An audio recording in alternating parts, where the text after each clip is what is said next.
आइए जाने पहलवान की ढोलक कहानी, जो कि चर्चित आंचलिक कहानीकार फणीश्वर नाथ रेणु की लिखी हुई है। इसको आज हम समझेंगे, जानेंगे और पढ़ेंगे। कक्षा 12वीं के एनसीईआरटी पाठ्यक्रम के अंदर ये सम्मिलित है और इसके अंदर लेखक फणीश्वर नाथ रेणु ने क्या बताया है, कहानी क्या सीख दे रही है, कहानी में मुख्य बातें क्या क्या है, इनको आज हम समझेंगे और जानेंगे। जानते हैं सबसे पहले लेखक फणीश्वर नाथ रेणु का जीवन परिचय। कौन थे लेखक फणीश्वर नाथ रेणु? हिंदी साहित्य में आंचलिक उपन्यासकार के रूप में प्रतिष्ठित कथाकार फणीश्वर नाथ रेणु का जन्म 4 मार्च 1921 को बिहार के पूर्णिया जिले के ओराही हिंगना में हुआ। इन्होंने 1942 ईस्वी के भारत छोड़ो आंदोलन में बढ़ चढ़कर भाग लिया और सन 1950 के अंदर नेपाली जनता को राजशाही दमन से मुक्ति दिलाने के अंदर भी इन्होंने अपना योगदान दिया। इनकी साहित्य साधना और राष्ट्रीय भावना को मद्देनजर रखते हुए भारत सरकार ने इन्हें पद्मश्री से अलंकृत किया। 11 अप्रैल 1977 को पटना में इनका देहावसान हो गया। अब जानते हैं इन लेखक की जो रचनाएं हैं, खास विशेष तौर से जो इन्होंने गद्य के अंदर जो रचनाएं इनकी हमें यहाँ दी गई है, उनको हम जानेंगे। उपन्यास है इनका, जो उपन्यास के क्षेत्र में इनका योगदान है, मैला आंचल, परती परिकथा, दीर्घ तपा और कितने चौराहे। कहानी संग्रह के रूप में ठुमरी, अगिनखोर, आदिम रात्रि की महक, एक श्रावणी दोपहर की धूप और संस्मरण के क्षेत्र में ऋण जल, धन जल, वन तुलसी की गंध, श्रुत अश्रुत पूर्व। इसके अलावा रिपोर्टाज के क्षेत्र में नेपाली क्रांति कथा, इन विधाओं के अंदर इन्होंने अपना योगदान दिया है और इनकी जितनी भी रचनाएं हैं वो सारी रेणु रचनावली के नाम से 5 खंडों में प्रकाशित हो चुकी है। बात करते हैं हम इस पाठ के सार की कि क्या कहना चाहते हैं इस कहानी के अंदर लेखक फणीश्वर नाथ रेणु। ये पहलवान की ढोलक कहानी जो है वो व्यवस्था के बदलने के साथ लोक कला के अप्रासंगिक हो जाने की एक कहानी है। यानी जब व्यवस्था बदलती है तो जो कलाएं हैं वो किस प्रकार से अप्रासंगिक हो जाती हैं, यानी उनका कोई महत्व नहीं रह जाता है, किस प्रकार वो अपना महत्व खो देती है कलाएं, जो व्यवस्था के साथ जुड़ी हुई कलाएं थी।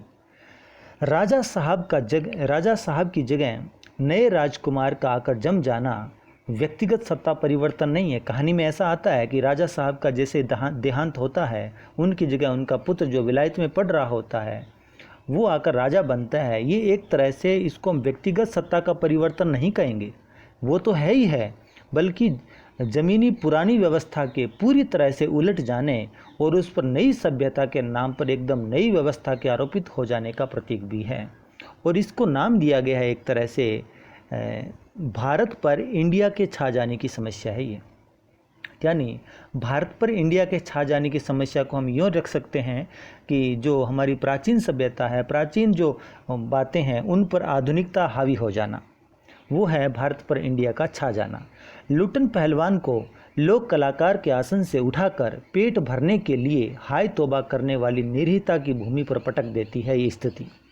यानी जो एक इतना अच्छा लोक कलाकार होता है, पेट भरने के लिए भी वह हाय तौबा करता है, अर्थात उसके पास कुछ नहीं होता। ऐसी स्थिति जब आ जाती है तो ये एक प्रकार से व्यवस्था का परिवर्तन जो है वो इस प्रकार से कलाओं को अप्रासंगिक बना देता है, महत्वहीन बना देता है। इसके अलावा और क्या है इस पाठ के अंदर? गांव की गरीबी और पहलवानी जैसे शौक क्या पालती, अगर ऐसे ही भूखमरी चलती रहे तो। फिर भी पहलवान क्या करता है, ढोल के बोल में अपने आप को न सिर्फ जिलाए रखता है, बल्कि वह भूख और महामारी से दम तोड़ रहे गांव को मौत से लड़ने की ताकत भी देता है। ठीक है, इतना कुछ हो जाने के बावजूद भी इस कहानी के अंदर हमें देखने को मिलता है कि किस प्रकार पहलवान हिम्मत नहीं हारता है। उसके साथ इतना बुरा बर्ताव हो जाता है, उसके बाद भी वह हिम्मत नहीं हारता है। गांव में जहां महामारी से गांव पीड़ित है, वहां जब चला जाता है तो वहां गांव को मौत से लड़ने की ताकत देता है, और वो ताकत है उसके ढोल की आवाज़। पूरी रात ढोल बजा बजा कर लोगों को एक ताकत, उस महामारी से लड़ने की ताकत देता रहता है। कहानी के अंत में हम देखते हैं कि भूख और महामारी की शक्ल में आए मौत के षड्यंत्र जब अजय लुट्टन की भरी पूरी पहलवानी को फटे ढोल की पोल में बदल देते हैं, तो इस करुणा त्रासदी में लुट्टन हमारे सामने कई सवाल छोड़ जाता है कि क्यों ऐसा हो गया। इतना अच्छा महान कलाकार भी क्यों परिस्थिति के सामने घुटने टेक देता है। तो इसके पीछे हम जो मुख्य बातें आएगी वो कहानी को पढ़ने से हमारे समझ में आएगी। अब इसको बताया गया है कि ये जो पोल है, ढोल की पोल, ये पुरानी व्यवस्था की है या नई व्यवस्था की है, ये प्रश्न है हमारे सामने। जब कहानी को पढ़ेंगे तो इनका जवाब हमें मिलेगा। क्या कला की प्रासंगिक व्यवस्था की मुखापेक्षी होती है, यानी किसी भी कला की जो प्रासंगिकता होती है या महत्व जो होता है तो वो व्यवस्था को देखता रहे क्या, यानी कला किसी अधीनता को स्वीकार करती है या नहीं करती है, ये बात हमारे सामने आएगी। अथवा उसका कोई स्वतंत्र मूल्य भी होता है, यानी क्या कला स्वतंत्र जीवन जी सकती है। मनुष्य की साधना और जीवन सौंदर्य के लिए लोक कलाओं को प्रासंगिक बनाए रखने हेतु हमारी क्या भूमिका हो सकती है, यानी एक आम आदमी की क्या भूमिका हो सकती है। ये पाठ इस तरह के प्रश्न कई हमारे सामने छोड़कर जा रहा है, यानी कहानी ऐसे प्रश्न हमारे सामने रख रही है। अब हम कथ्य का विश्लेषण करते हैं, यानी बिंदुवार इस कथानक को देखते हैं। इस कहानी को पूरी को हम बिंदुवार देखेंगे कि क्या क्या इस कहानी के अंदर बातें आई है, और एक तरह से पूरी कहानी को हम समझेंगे। और कहानी को समझते हुए हम उन बातों को भी समझेंगे जिनके लिए कहानी यहाँ पर लेखक ने लिखी है, कि क्या क्या बताना चाहता है ये कहानी लिख करके लेखक हमें। सर्दी का मौसम, देखिए एक माहौल बनाया गया है कहानी के अंदर। सर्दी का मौसम है और कहानी का अंत पहले दिखाया गया है और उसके बाद कहानी वापस शुरू होगी। ये ध्यान रखिएगा, ये एक तरीका होता है कहानी को कहने का कि पहले उसका अंत दिखाओ, उसके बाद कहानी वापस अतीत में चली जाती है। सर्दी का मौसम है, गांव में मलेरिया और हैजे का प्रकोप फैला हुआ है, यानी महामारी फैली हुई है। एक तरह से 2-3 बीमारियां फैली हुई है। अमावस्या की ठंडी रात में निस्तब्धता है। निस्तब्धता का मतलब है चुप्पी। आकाश के तारे ही प्रकाश के स्रोत है केवल। सियारों और उल्लुओं की डरावनी आवाज़ आ रही है। वातावरण की ये जो निस्तब्धता है, ये जो चुप्पी है, इसको कभी कभी भंग कर देती है। कभी किसी झोंपड़ी से कराहने और उल्टियां करने की आवाज़ तथा कभी कभी बच्चों के रोने की आवाज़ आती है। कुत्ते जाड़े के कारण राख के ढेर पर पड़े रहते थे। सांय या रात्रि को सब मिलकर रोते थे। अर्थात कुत्तों के अंदर एक छठी इंद्री होती है जिसको हम कहते हैं, उनको समस्या को ताड़ने की उनके अंदर एक शक्ति होती है। कोई भी समस्या आने वाली होती है उसको पहले से ही ताड़ जाते हैं वो। इस सारे माहौल में पहलवान की ढोलक केवल मात्र एक संध्या से प्रातः काल तक एक ही गति से बजती रहती थी। और ये जो ढोलक है, ये मृत गांव के अंदर एक संजीवनी शक्ति भरती है। यानी यहाँ पर लेखक बता रहे हैं कि यही एक ढोलक है जो मृत प्राय गांव में, जो गांव एक तरह से महामारी से पूरी तरह से टूट चुका है, नित्य प्रति लोग मरते जा रहे हैं, उसके अंदर एक सांत्वना देने का जो काम किया जा रहा है वो इस ढोलक के द्वारा दिया जा रहा है। अब कैसे दिया जा रहा है तो उसको भी हम जानेंगे कि ये ढोलक जो है वो मृत गांव में संजीवनी यानी जीवन देने वाली ताकत कैसे भर रही थी। ये जितने भी गांव के लोग हैं, ये आसपास के मेलों में दंगल देखा करते थे कभी कभार जब महामारी नहीं होती थी। आज जब ढोल बज रहा है तो वो पड़े हुए हैं, ऐसे लग रहा है जैसे मरेंगे, शरीर में कोई जान नहीं है। लेकिन जो ही ढोल की आवाज़ सुनाई देती है तो उनके सामने वो दंगल के दृश्य नाचने लग जाते हैं, वो आने लग जाते हैं दृश्य, और उनके अंदर स्नायुओं के अंदर उनकी जो नसें हैं उनके अंदर खून बहुत तेज़ी से दौड़ने लग जाता है और जोश आता है उनको, और उसी जोश से वो अपनी बीमारी से भी शायद लड़ते रहते हैं। यही एक उद्देश्य है उस ढोलक बजने का। आगे की बात करें हम, अब कहानी हमें ले जाएगी लुट्टन पहलवान के बचपन में, और फिर वापस यहाँ तक कहानी आएगी जितनी हमने यहाँ छोड़ी है। फिर यहाँ से आगे शुरू करके इसको ख़त्म किया जाएगा। ये एक तरीका है कहानी को कहने का। ये आंचलिक कहानी है। आंचलिक इसलिए है, अब मैं इसको बता दूं आपको कि आंचलिक क्यों कहा गया है। फणीश्वरनाथ रेणु जो है वो आंचलिक एक तरह से गद्यकार माने गए हैं, बहुत अच्छे गद्यकार रहे हैं आंचलिक। आंचलिक इसलिए क्योंकि इन कहानियों के अंदर या उपन्यास हो या कहानी हो, उसके अंदर नायक जो होता है वो कोई व्यक्ति विशेष नहीं होता है, न कोई महिला है न कोई पुरुष होता है, बल्कि यहाँ जो नायक होता है वो अंचल होता है। किसी क्षेत्र को नायक बनाया जाता है, वह क्षेत्र ही नायक होता है। और इसके अंदर मूलतः उस क्षेत्र की भाषा, उस क्षेत्र की सभ्यता, उस क्षेत्र के रीति रिवाज, त्यौहार, वहाँ के रहन सहन, वेशभूषा, उन सब के और वहाँ की जो शब्दावली होते हैं उनको कहीं न कहीं रखा जाता है उस कहानी में या उपन्यास में।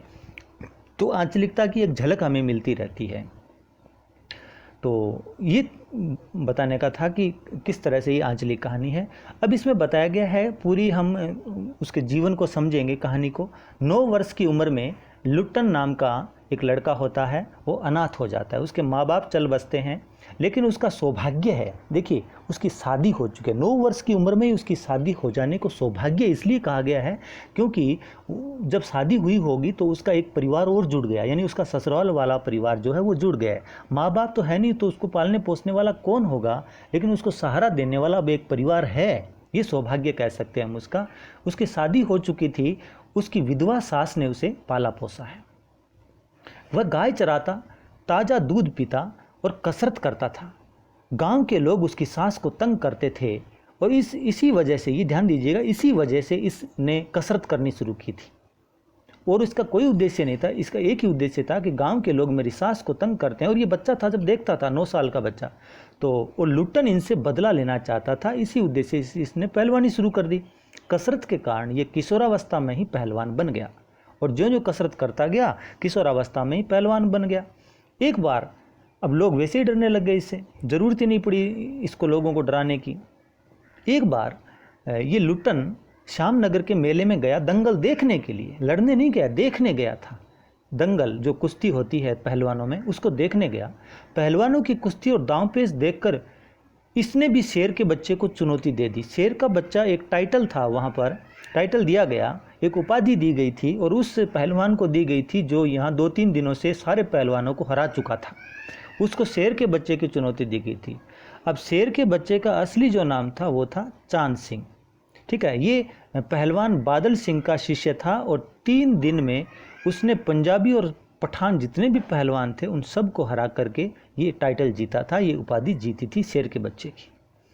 अब हो क्या रहा था, वहाँ उसी जगह पर श्यामनगर के अंदर ये दंगल हो रहा था और श्यामनगर का जो राजा था वो बड़ा दंगल और शिकार का प्रिय था, यानी दंगल बड़े अच्छे लगते थे उसको, शिकार के भी शौकीन थे राजा साहब, बुजुर्ग राजा थे। उसने चांद सिंह को दरबार में रखने की सोचने लगे कि 3 दिन से जीत रहा है, टाइटल इसने जीत ली चांद वो शेर के बच्चे की। तो लुट्टन ने इसको चुनौती दे दी। लुट्टन ने उस शेर के बच्चे को चुनौती दी है कि मैं हराऊंगा इसको, ठीक है। ये कैसे बन सकता है शाही पहलवान। आगे चांद सिंह बाज की तरह लुट्टन पर टूट पड़ा। दंगल एक तरह से उसने चुनौती दी है, यानी कि मैं लड़ूंगा, तो चांद सिंह झपट पड़ा इसके ऊपर, परंतु सफाई से आक्रमण को संभाल कर ये उठ खड़ा हुआ। राजा साहब ने मना कर दिया, बोला नहीं भाई, राजा साहब श्यामानंद ने मना कर दिया कि नहीं, कुश्ती नहीं करेंगे, ठीक है। और लुट्टन को समझाया बुझाया, 10 रुपये का नोट भी दिया, बोला जा मेले में कुछ खा ले। उन्हें लगा होगा कि पैसे का लालची होगा ये बच्चा, ठीक है। सभी ने समझाया, मैनेजर ने समझाया, सिपाहियों ने समझाया, परंतु लुट्टन ने कहा कि इजाज़त नहीं दोगे अगर लड़ने की राजा साहब तो पत्थर पर माथा पटक कर यहीं मर जाऊंगा। भीड़ तो अधीर हो रही है, देखो भीड़ को क्या चाहिए, भीड़ को तो कुश्ती चाहिए। भीड़ सोच रही है कुश्ती की इजाज़त दे दे तो ठीक है ना, क्यों नहीं देते। पंजाबी पहलवान लुट्टन को गालियां निकाल रहे थे, कहाँ से आ गया, अभी हमारा चांद सिंह शाही पहलवान घोषित हो जाता, ये नहीं आता। तो दर्शक उससे लड़ने की अनुमति देना चाहते थे, दर्शक कह रहे थे दे दो अनुमति राजा साहब, और विवश होकर के राजा साहब ने इजाज़त दे दी। बाजे बजने लग गए, लुट्टन का ढोल भी बजने लगा। लुट्टन का ढोल कहा गया, लुट्टन खुद ढोल नहीं लाया है, लेकिन लुट्टन ढोल में विश्वास रखता था। जब ढोल बज रहा है तो लुट्टन को एक तरह से संबल मिलता था ढोल से। दंगल में देखिएगा ढोल कितना असर करता है उस पर। चांद ने उसे कसकर दबा लिया, चांद सिंह ने इसको कसकर दबा लिया और चित करने की कोशिश करने लग गया। लुट्टन के समर्थन में सिर्फ ढोल की आवाज़ आ रही थी और चांद के पक्ष में राजमत और बहुमत दोनों था। ध्यान दीजिएगा, यहाँ पर यह बात खास आई है कि लुट्टन के पक्ष में दंगल में कौन था और चांद सिंह के पक्ष में कौन था। तो लुट्टन के पक्ष में लुट्टन को लग रहा था कि मेरे पक्ष में तो केवल एक ढोल बज रहे हैं जो बज रहे थे वहाँ पर, और चांद सिंह को लग रहा था, और लग क्या रहा था, दिख ही रहा था, चांद सिंह के पक्ष में सारी जनता थी, ठीक है, और राजमत भी था, यानी राजा भी एक तरह से चांद सिंह के पक्ष में ही लग रहे थे। ऐसा कुछ वहाँ पर हो रहा था दंगल के अंदर। अब दंगल जो चल रहा है उसमें चांद सिंह ने लुट्टन को दबा लिया बुरी तरह से। अब लुट्टन की आंखें बाहर निकल रही थी, तभी ढोल की पतली आवाज़ सुनाई दी। अब देखिएगा ढोल को किस प्रकार अपनी तरफ मानता है लुट्टन, और यहीं से वह दांव पलटेगा पूरा। तभी उसको ढोल की पतली आवाज़ सुनाई दी। ढोल बज रहा है धक धिन्ना त्रिकट तिन्ना, धक धिन्ना त्रिकट तिन्ना। और लुट्टन ने आवाज़ लगा लिया, अंदाज लगाया कि ढोल मुझे कह रहा है धक धिन्ना त्रिकट तिन्ना, दांव काटो बाहर आओ, दांव काटो बाहर आओ। उसने सोचा कि मुझे ऐसे कह रहा है। लुट्टन ने दांव काटा और पलक झपकते ही चांद की गर्दन पकड़ ली ऊपर आकर के। ढोल ने आवाज़ को बदल दिया, ढोल वाले ने आवाज़ बदली, चटाक चटदा, उठा पटक दे। ऐसा लगा उसको कि ऐसा कह रहा है मुझे। और लुट्टन ने दांव लगाया, जोर लगाया और चांद को जमीन पर दे मारा। ढोल ने फिर आवाज़ बदली, धिना धिना धिक धिना, धिना धिना धिक धिना। ठीक है। और लुट्टन ने चांद सिंह को चारों खाने चित कर दिया। चित करो, ऐसे लगा उसको कि ढोल कह रहा है मुझे। उसने चारों खाने चित कर दिया। और ढोल ने फिर आवाज़ बदली, ढक डिन्ना, वाह बहादुर की ध्वनि। और जनता ने, सब ने दुर्गा माँ की, महावीर जी की, राजा साहब की जय जयकार की। अर्थात लुट्टन जीत गया। और ये चमत्कार कर दिया एक तरह से लुट्टन ने। किसी से आज तक कोई कुश्ती नहीं लड़ा था, आज पहली बार शेर के बच्चे को हराया है। लुट्टन ने सबसे पहले जाकर ढोलों को प्रणाम किया। बहुत बड़ी बात है, ये ध्यान रखिएगा। लुट्टन ने सबसे पहले ढोलों को प्रणाम किया है। और क्यों प्रणाम किया है? क्योंकि उसने ढोलों को गुरु मान लिया था कि गुरु मुझे आदेश दे रहा है, ये ढोल मुझे आदेश दे रहा है। और उसी के अनुसार उसने कुश्ती लड़ी और जीत गया। तो ढोल उसके गुरु हुए। और फिर दौड़कर उसने राजा साहब को गोद में उठा लिया, क्योंकि राजा साहब ने इजाज़त दी थी। राजा साहब ने उसे दरबार में शाही पहलवान रख लिया, यानी, और कहा, वाह रे मिट्टी के शेर, आज तूने हमारी मिट्टी की लाज रख ली, नहीं तो हमें पंजाब का पहलवान यहाँ रखना पड़ता। ठीक है, नहीं तो अब शाम नगर के आसपास का पहलवान है, उस मिट्टी का पहलवान है, अपना पहलवान है। इसलिए वो राजा साहब वहाँ पर बहुत ज़्यादा खुश हुए हैं। अब देखिएगा उदासी दूसरी तरफ छा गई। दूसरी तरफ का मतलब है जो पंजाबी पहलवान थे सारे, चांद सिंह की आंखें पोंछ रहे हैं, चांद सिंह रो रहा है, सारी मेहनत मिट्टी में मिल गई इतने दिनों की। राजा साहब ने लुट्टन को पुरस्कृत करके दरबार में सदा सदा के लिए रख लिया। ये पुरस्कार दिए, ध्यान रखिएगा, सदा सदा के लिए उसको दरबारी पहलवान बना दिया। राज पंडित और मैनेजर ने इसका विरोध किया है। ये ध्यान रखिएगा किस किस ने इनका विरोध किया। एक तो राज पंडितों ने और एक मैनेजर ने, और कहा कि साहब ये क्षत्रिय नहीं है, क्यों रख रहे हो इसको। ठीक है ना। राजा साहब ने एक नहीं सुनी, बोला भाई इसने क्षत्रिय का काम किया है, भले ये क्षत्रिय जाति से नहीं है लेकिन काम इसने क्षत्रिय का किया है, इसलिए इसको हम रखेंगे। कुछ ही दिनों में लुट्टन सिंह की कीर्ति दूर दूर तक फैल गई। कीर्ति फैलने का मतलब है उसने सारे पहलवानों को हरा दिया, सभी नामी पहलवानों को हरा दिया। और एक पहलवान का नाम आ रहा है काला खां। ये इतना खूंखार और ख़तरनाक पहलवान था जिसके बारे में ये कथन प्रसिद्ध था कि अगर ये लंगोट लगा करके और अखाड़े के अंदर सामने वाले पहलवान के सामने ज़ोर से बोलता था या अली, तो सामने वाले पहलवान को लकवा मार जाता था। इतना खौफ था इसका। उस पहलवान को भी इसने मिट्टी सुंघाकर आसमान दिखा दिया, यानी हरा दिया। उसके बाद वह दरबार का दर्शनीय जीव बन गया, यानी सबको हरा दिया तो दर्शनीय जीव बनना ही बनना है। लुट्टन सिंह मेलों में घुटने तक लंबा चोगा पहनकर, अस्त व्यस्त पगड़ी बांध करके मतवाले हाथी की तरह झूमता हुआ चलता था। अब कोई उसे लड़ने वाला जो था नहीं था, कोई नहीं लड़ता था। राजा साहब इजाज़त भी नहीं देते थे, क्योंकि शाही पहलवान राजा की इजाज़त के बगैर लड़ भी नहीं सकता ये। और अब सबको हरा चुका था तो मेला और दंगल देखने के लिए जाता था, अस्त व्यस्त कपड़े। अब यहाँ पर एक बात यहाँ पर फणीश्वरनाथ रेणु ने कही है कि व्यक्ति के शरीर में जब वृद्धि हो जाती है तो उसकी अकल जो होती है, उसकी बुद्धि जो है वो बच्चों जैसी हो जाती है। ये इसके साथ भी हुआ है। हलवाई आग्रह करते, यानी लोग मजाक करते उससे, दुकानों वाले और हलवाई वहाँ मजाक करते कि पहलवान काका मिठाई खा लो। तब ये कहता कि तनी मनी काहे कर रहे हो, कम ज़्यादा काहे, ले आओ 2 सेर रसगुल्ले। 2 सेर रसगुल्ले खा जाता था 2 किलो, मुंह में 8-10 पान की गिलोरियाँ ठूस लेता था, बच्चों जैसी हरकतें करता था। दंगल में कोई लड़ने वाला नहीं था। तो और कोई होता भी तो राजा साहब इजाज़त नहीं देते थे। मेले से जब लौट कर आता था तो एक बच्चों की सी अजीब सूरत बनाकर, हुलिया बना करके ही आता था। इस तरह से 15 साल बीत गए। 2 पुत्र भी हुए इसकी सास पहले ही मर चुकी थी और इसकी पत्नी भी 2 पहलवानों को पैदा करके वो भी स्वर्ग सिधार गई। दोनों लड़के शाही पहलवान घोषित कर दिए राजा श्यामानंद ने, इसके दोनों बेटों को भी। दोनों का भरण पोषण भी दरबार से होने लग गया। पहलवान रोज़ सुबह कसरत करता, दिन में सांसारिक ज्ञान देता था उनको। ध्यान रखिएगा, दिन में सांसारिक ज्ञान क्या होता था, यानी वो बताता था कि गुरु ढोल होता है, ढोल को गुरु मानना, और कोई गुरु नहीं होता है। और राजा साहब की खिदमत कैसे करनी है, राजा साहब को खुश कैसे रखना है, सब बातें बताता था। अचानक एक दिन क्या हुआ, दुर्भाग्य आ गया और राजा साहब स्वर्ग सिधार गए। नए राजकुमार ने जो विदेश में पढ़ रहे थे, उन्होंने आते ही राजकाज अपने आप हाथों में संभाल लिया और आते ही उन्होंने सारी व्यवस्थाएं बदल दी और आकर देखा कि ये बड़े बड़े पहलवान, इतना खाना इनका, हॉरिबल, टेरिबल, कई शब्दों का प्रयोग किया उन्होंने।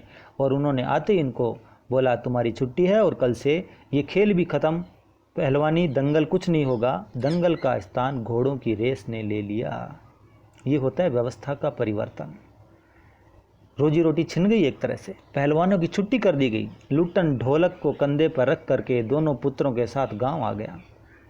जिस गांव को 25-30 साल पहले छोड़ा था, उस गांव आज आ गया। और आने के बाद उस गांव में तो न तो पुश्तैनी घर रहा, लोग ज़मीनों पर कब्जा कर गए। गांव वालों ने, बेचारों ने उसके लिए झोंपड़ी बना दी भी, अपने गांव का ही आदमी है, झोंपड़ी बना दो। और गांव के नौजवानों और चरवाहों को ये कुश्ती सिखाने लग गया। एक तरह से कोचिंग सिखा रहा है उनको, कुश्ती की ट्रेनिंग देने लग गया। खाने पीने का खर्चा गांव की तरफ से बंद गया और गरीबी के कारण धीरे धीरे किसान और गांव के जो बच्चे आते थे सीखने के लिए, उन्होंने भी आना बंद कर दिया। अब क्या करेंगे, कैसे आएंगे। महामारी धीरे धीरे गांव में फैलने लगी। अब वह अपने लड़कों को ही ढोल बजाकर कुश्ती सिखाता रहा। लड़के दिन भर मजदूरी करके कमा कर लाते।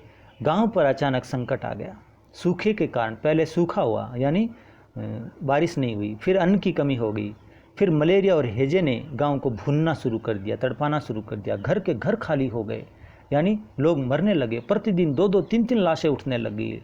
लोग एक दूसरे को ढाढ़स बंधाते, धीरज बंधाते, शाम को होते ही घरों में घुस जाते। दिन भर सुबह प्रातःकाल लोग ढाढ़स बंधाते, एक दूसरे के घर जा कर के जो मर गए हैं उनको ठिकाने लगाते और शाम को चुपचाप घरों में घुस जाते थे। ऐसे समय में केवल पहलवान की ढोलक की बस्ती थी जो गांव में। कहानी वापस आ चुकी है, उसी जगह जहां हम शुरुआत कर रहे थे, अर्थात शुरुआत में कहानी पीछे गई हुई थी, तो वापस वहां कहानी उसी जगह पर आ गई है। ऐसे समय में केवल पहलवान की जो ढोलक है वही बस्ती थी जो गांव के अंदर अर्धमृत, आधा मरा हुआ गांव, एक तरह से अधमरा गांव। औषधि उपचार, न तो दवाई मिल रही है न कोई उपचार है। पथ्य विहीन, भोजन के बिना प्राणियों के अंदर ये ढोल की आवाज़ एक संजीवनी शक्ति का काम कर रही थी। एक दिन पहलवान के दोनों बेटे भी चल बसे। एक रात पहलवान के दोनों बेटे कुश्ती करते करते करते वो भी महामारी की चपेट में आ गए। पहलवान सारी रात ढोल पीटता रहा और दोनों सुबह देखा तो दोनों बेटे पेट के बल पड़े हुए थे। और पहलवानी के अंदर एक ध्यान रखिए, ये बात खास मायने रखती है कि अगर पीठ के बल कोई पड़ गया इसका मतलब वो हार गया, लेकिन बेटे दोनों पेट के बल पड़े हुए हैं, इसका मतलब वो मर कर भी, पहलवान खुश है, बाप खुश है कि मेरे बेटे मरे भी हैं तो पेट के बल मरे हैं, यानी वो मर कर भी चित नहीं हुए हैं, मर कर भी हारे नहीं हैं। ये है स्थिति। अब पहलवान ने क्या किया, जब दोनों बेटे मर गए, पहलवान ने लंबी सांस ली और कहा कि दोनों बहादुर गिर पड़े। उस दिन उन्होंने राजा श्यामानंद, वही राजा बुजुर्ग जो मर गए थे, उनकी दी हुई रेशमी जांघिया पहनी है, लंगोट पहना है पहलवान ने। ठीक है, पहलवानी छोड़ दी थी इसने, लेकिन आज वापस वही कपड़े पहने हैं और सारी शरीर पर मिट्टी मली है जैसे एक पहलवान मलता है। थोड़ी कसरत की और फिर दोनों पुत्रों को कंधों पर लाद करके नदी में बहा आया। ये होती है त्रासदी, ये होती है महामारी की पराकाष्ठा, जहाँ कफन का कपड़ा भी नसीब न हो किसी को। इस घटना के बाद गांव वालों की तो हिम्मत ही टूट गई कि पहलवान मर गए भाई, हम किस खेत की मूली है, हम तो महामारी से मरेंगे मरेंगे।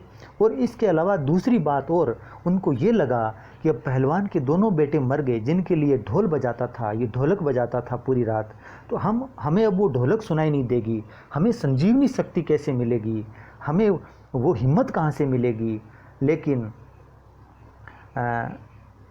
रात में फिर पहलवान की ढोलक बजी, यानी जिस दिन उनके बेटों का देहांत हुआ उसके अगली रात को वापस पहलवान वैसे ही ढोल बजा रहे, तो लोगों की हिम्मत दुगुनी बढ़ गई। 4-5 दिनों के बाद एक रात को ढोलक की आवाज़ नहीं आई। सुबह जाकर उसके जो पुराने शिष्य थे गांव के, उन्होंने जाकर देखा तो देखा कि पहलवान की लाश चित्त पड़ी है, यानी पीठ टिकी हुई है। पहली बार जिंदगी के अंदर चित्त हुआ है और वो भी मौत से हार गया। ठीक है, पहलवान मौत से हार गया है। शिष्यों में से एक ने बताया कि गुरुजी कहा करते थे कि जब मैं मर जाऊं तो चिता पर मेरे शरीर को पेट के बल लिटाना, वहाँ मरते हुए भी मैं चित्त नहीं होना चाहता। और कभी चित्त हुआ नहीं ना मैं, और चिता सुलगाने के समय ढोल ज़रूर बजाना जिससे कि मैं मौत को हरा सकूं। और ऐसा करके वो शिष्य रोने लगा। ये है एक कहानी जो हमें बताती है किस प्रकार पहलवान के जीवन के अंदर इस प्रकार की स्थिति आती है। और ये हुआ व्यवस्था के परिवर्तन से। और इसके अलावा ये भी बताने का प्रयास किया गया है कि जब महामारी या विपदा जब आती है तो उसमें जीवन जीने की जो शक्तियां हैं वो हम खुद ढूंढ लेते हैं। जैसे लोगों ने उस ढोल की आवाज़ को आधार बना लिया। तो इस प्रकार से ये कहानी हमें ये सिखाती है कि व्यवस्था के परिवर्तन होने से जो कलाएं हैं वो अप्रासंगिक हो जाती है कई बार। और बहुत सी बातें हमारे सामने जो बड़े सवाल थे उनके जवाब भी आप लोगों को मिले होंगे। धन्यवाद।